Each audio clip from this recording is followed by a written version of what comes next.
Have you heard of the term Airbnb bust?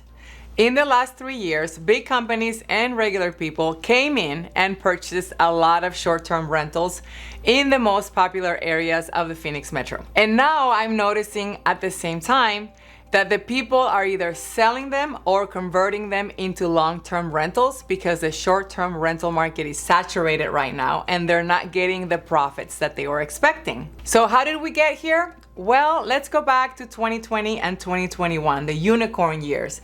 Buyers were encouraged by the crazy high demand and the record low mortgage rates, and they jumped into the market buying up homes in attractive locations and marketing them to vacationers and remote workers looking to get away. Basically, they bought thousands of homes for the sole purpose of turning them into Airbnbs. I think a lot of people automatically believe that if you own a vacation rental, you're suddenly gonna start rolling in the money, and that's just not the case. Owning a vacation rental property is actually not as glamorous as some people think. It is a lot of work and a lot of responsibility, and sometimes they're not as profitable.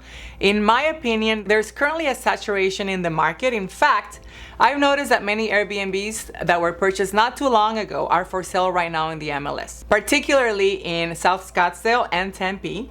And it could be because of the downturn in the short-term rental market that started in the second half of 2022, with Airbnb operators in some cities facing 50% decline in revenue due to saturation. Even the week of the Super Bowl and the Phoenix Open in February wasn't the blockbuster some property owners were expecting. Some studies show that close to 50% of all short-term rentals in the greater Phoenix market were left vacant during that time, which was a big shock to the market. These declining revenues are the result of a slowdown in the post-pandemic travel demand to go along with a massive increase in Airbnb supply trends, which are now causing many Airbnb operators to lose money on the rental, motivating them to sell. And at the same time, the number of homes for sale in the MLS is less than usual right now, and the result is that there's currently 65% more homes listed for rent in Airbnb than listed for sale in the MLS because one, not only did we have this surge of investors buying up houses to rent out short term, and two, existing homeowners don't want to sell because they don't want to give up their low rate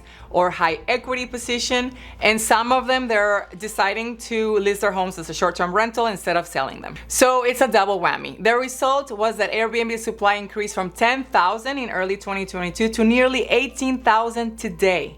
Almost double. This has caused the short-term rental supply ratio in Phoenix, a metric calculated by dividing the Airbnb listings by the homes for sale.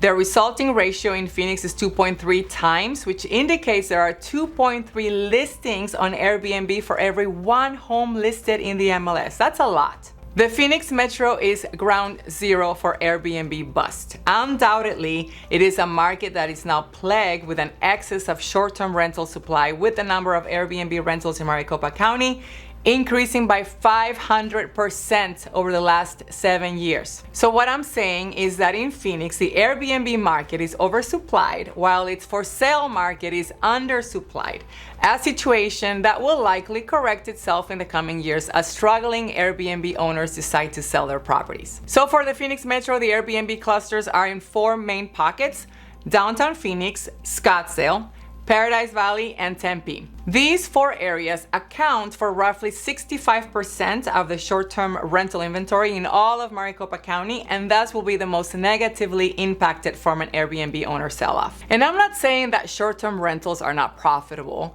or that everybody's going to want to sell their short-term rental at the same time. What I'm saying is that I've noticed through my own research, many short-term rentals are for sale right now, and I was showing houses in South Scottsdale and Tempe areas, and I saw a total of 15 homes around the $600,000 price range. 10 of them were recently purchased vacation rentals, and now they were all on the market just a couple of years later. You can still have a profitable short-term rental or long-term rental in the Phoenix area, but make sure that you learn about the market trends, saturation, look at the heat maps and the projected numbers for each property before you decide to buy a house for the sole purpose of turning it into a vacation rental. Lean on an experienced agent for all this information.